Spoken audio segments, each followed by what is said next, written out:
Страшное и короткое слово «война». Она в любые времена несла людям горе, слезы, боль и смерть. Не стало исключением и война в Афганистане.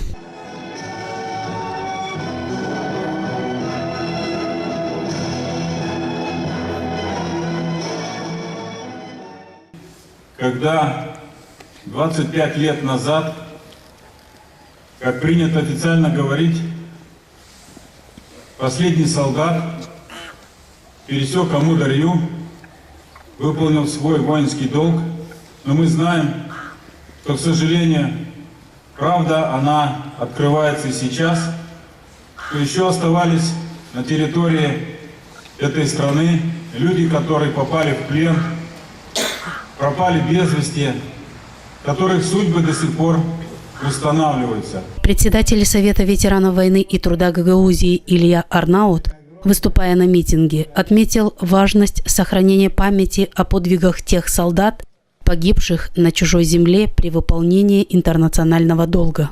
Учебных других заведений, с тем, чтобы дети знали больше о тяжести этих военных действий.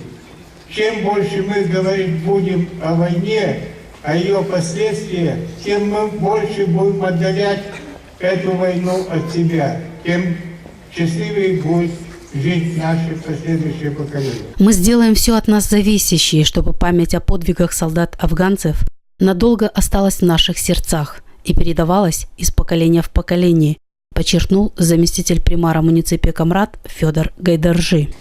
Вечная память, и пускай оно сохранится, те ребята, которые не вернулись с этой страшной войны по воле судьбы, чтобы их почитали во всех населенных пунктах, во всех учебных заведениях и все общество, которое знали и помнили. Воинов-афганцев Гагаузии поздравили также заместители башкана автономии Валерия Неогла и Николай Стоянов, депутат парламента Республики Молдова Петр Влах и другие присутствующие.